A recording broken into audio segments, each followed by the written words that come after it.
লুচি, পরোটা বা পোলাও যে কোনো কিছুর সাথেই এই রকম ঝাল ঝাল আলুর দম যদি একটা বানিয়ে দেওয়া যায় তাহলে কিন্তু পুরো খাবারটাই জমে যায়। আসলে যেদিনে আমিষ হয় সেদিন কিন্তু কোনো সমস্যা হয় না সাইড ডিশ নিয়ে যে কি খাবো, মানে পরোটা লুচি বানালে তার সাথে কি খাবো, কিন্তু নিরামিষ দিনের জন্য খুব সমস্যা হয়ে যায় যে কি বানাবো। তো আমি দু একটা আলুর রেসিপি এইভাবে বানাই। তো তার মধ্যে একটা আজকে তোমাদের সাথে শেয়ার করছি।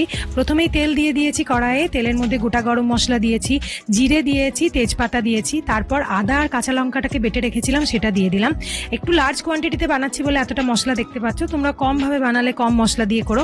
তো আদা আর কাঁচা লঙ্কাটাকে একসাথে দিয়ে মোটামুটি 1 থেকে 2 মিনিট কষিয়ে নেওয়ার পরে ওর উপর গুঁড়ো মশলাগুলো দিয়ে দিচ্ছি, যেমন জিরে গুঁড়ো, হলুদ গুঁড়ো, কাশ্মীরি লাল লঙ্কার গুঁড়ো। আর যেহেতু কাঁচা লঙ্কাটা দিয়েছি সেই জন্য আমি আর রেড চিলি পাউডারটা ব্যবহার করছি না, যদিও আমরা বাড়িতে ওটা ইউজ একদমই করি না, কাশ্মীরিটাই ব্যবহার করি। আর দিলাম ধনে গুঁড়ো। ভালো করে নাড়াচাড়া করে নেবার পরে আমি একটা মিক্সি বাটির মধ্যে দই নিয়েছি, তার মধ্যে 8-10টা কাজু বাদাম আর কিছুটা চারমগজ একসাথে ঘুরিয়ে নিয়েছি। এর ওপর সামান্য একটুখানি ধনে গুঁড়ো দিয়ে দিলাম যাতে দইটা না কেটে যায়। তারপর ওটাকে দিয়ে মশলার সাথে খুব ভালো করে এখানে আমি মাখিয়ে নেবো।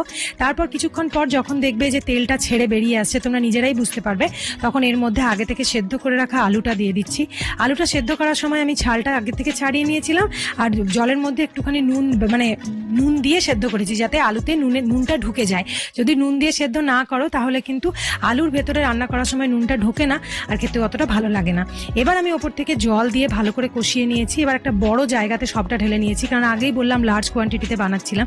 এবার ওপর থেকে আরো একটু জল দিয়ে দিয়েছি, কারণ একদম শুকনো শুকনো জিনিস দেখবে রুটি, পরোটা, লুচির সাথে খেতে ভালো লাগে না, সেজন্য একটু রসা রসা হতেই হবে। ওপর থেকে এবারে আমি দিয়ে দেবো ধনে পাতা আর তার সঙ্গে দিয়ে দেবো মেথি পাতা। এই দুটো দিয়ে গরম মশলা দিয়ে ভালো করে নাড়াচাড়া করে নামিয়ে দেবো। দেখলে তো কত সহজে হয়ে যায়, আর খেতেও কিন্তু হয় দুর্দান্ত। এটা হয়ে যাওয়ার পর ফাইনাল কিছুক্ষণ স্ট্যান্ড বাই টাইমে রেখে তারপর পরিবেশন করবে। দেখবে মশলাটা পুরোপুরি আলুর সাথে ঢুকে গেছে আর খেতেও দুর্দান্ত লেগেছে। এইভাবেই আমি যখন খুব তাড়া থাকে আলুর দমটা বানাই, আর যেদিনে নিরামিষ থাকে সেদিনও এইভাবেই বানাই। আশা করছি ভালো লেগেছে। যদি লেগে থাকে তাহলে অবশ্যই লাইক করে দিও, আর যদি চ্যানেলে নতুন হও চ্যানেলটাকে সাবস্ক্রাইব করতে ভুলো না। টাটা।